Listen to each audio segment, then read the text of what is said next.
Yes, Kenya. Tamu sana, tamu sana, tamu sana, yes.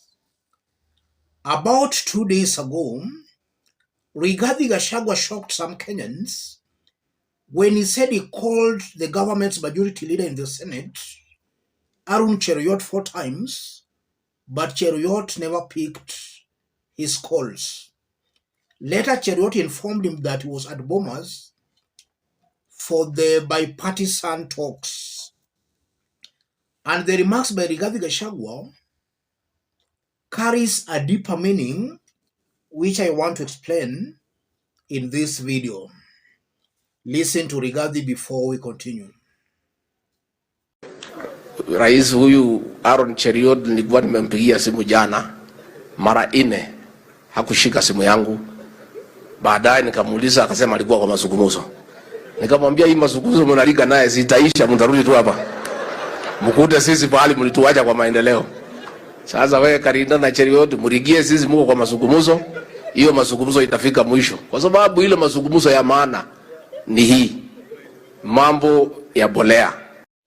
Yes, the remarks by Rigathi Gachagua are not as innocent as they appear, and that's what I want to explain in this video.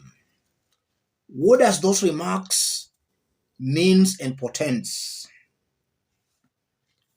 The first meaning, Rigathi Gachagua is unknowingly exposing himself as the person interfering with the talks. I'm very sure he called Arun Cheruiyot 4 times to give him instructions on how to proceed at the talks. So either he wanted him to scuttle the talks, and that can explain why the first talks actually failed. We were told that the team that was selected by Kenya Kwanza government were getting instructions from somewhere. Rigathi has just exposed himself that is one of the individuals interfering with the talks.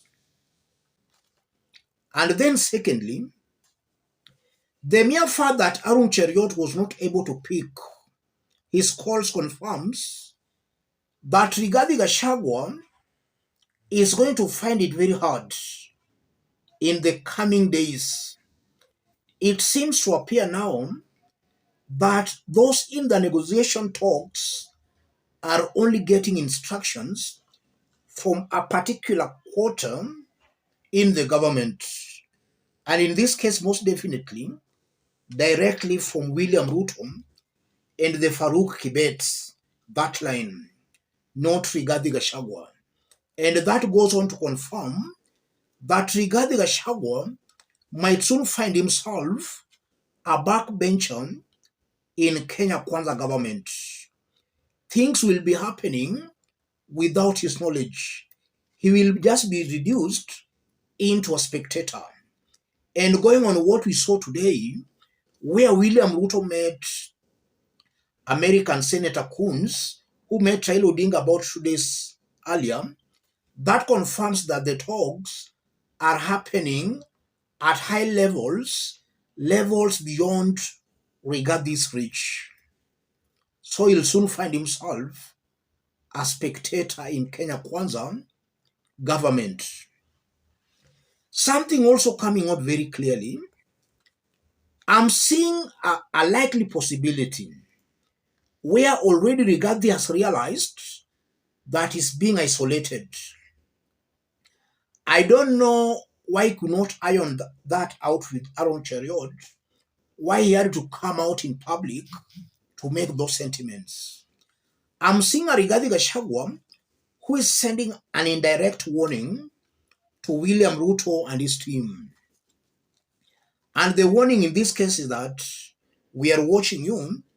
If you continue on that trajectory, then we are going to expose you. I'm seeing that as also a strategy Rigathi is trying to use here. He's just sending a clever warning to Ruto and his team. We are watching you, and if you continue, we are going to expose you. And those remarks just means that he has just started exposing William Ruto's government and Ruto's close allies. The remarks also confirms that there is a tug of war between the Kalenjin, Rift Valley, those allied to William Ruto, and most definitely those allied to Rigathi Gachagua. The only problem in this case is that Rigathi has turned out to be a sycophant who is actually being used but is not saying. And I'm saying that because before the talk started, some Mount Kenya leaders made it very clear that Rigathi Gachagua should and must be part of the talks. So far, William Ruto has met Senator Coons together with the American ambassador. Rigathi was absent, and American ambassador and Coons have also met Raila Odinga. Rigathi was also not present. So it's coming out very clearly that talks are going on behind the scenes at the exclusion of Rigathi Gachagua. So he's just actually, he's already just a spectator. As I conclude, I'm seeing a very high possibility where Rigathi Gachagua and his team in government will be forced to change their strategy. Just as I've been saying in my videos, I'm seeing a very high possibility where the Western powers will force William Ruto and Raila Odinga to a ceasefire, something Rigathi and his sycophants on the mountain are against. And from what we have seen so far, William Ruto really respects the West more than any other person, including more than even the people who voted for him. So I'm seeing a very high possibility where the West are going to push William Ruto into having a ceasefire with Raila Odinga. And that will only mean Rigathi and his team will have to change their political strategy if at all they want to remain politically relevant. Let me stop it there, ladies and gentlemen. But in case you are watching us but you have not yet subscribed, subscribe, give this video a like. And to any other person who would want to support our forum, contact me through that number below. Those watching us outside Kenya, drop a comment, let us know from which part of the globe you are watching us from. If possible, subscribe, give this video a like. The remarks by Rigathi Gachagua in short confirms that emerging split in Kenya Kwanza Alliance. And the split is emerging as pro-William Ruto's allies versus Rigathi Gachagua. Because I'm very sure that even a good majority of some Mount Kenya leaders will most definitely dump Rigathi Gachagua in the coming days. Let's meet in our next analysis. Thank you. God bless you. I want to conclude by referring to what Governor Jonathan B. said, the host governor, that they are expecting bumper harvest in this region because they did mandamanos in the farms instead of doing the mandamanos on the streets or carrying sufurias.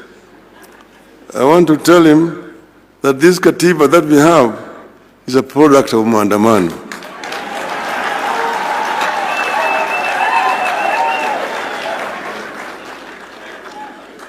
And I also want to remind that if mandamano can help families whose children were cheated or money being taken to Finland, there's nothing wrong with mandamano.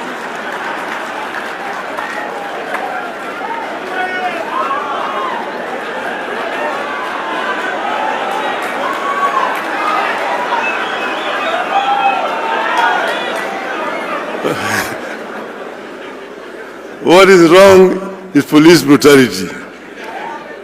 And finally, I want to tell a rogue ambassador, leave Kenyans alone. If maandamano can lead to a dialogue between Ichung'wah and Kalonzo, everything is good with maandamano. Tell the rogue ambassador, Kenya is not United States. Kenya is not a colony of the United States. Keep your mouth shut when you hear. Otherwise, we will call for your recall back to your country. I thank you, ladies and gentlemen.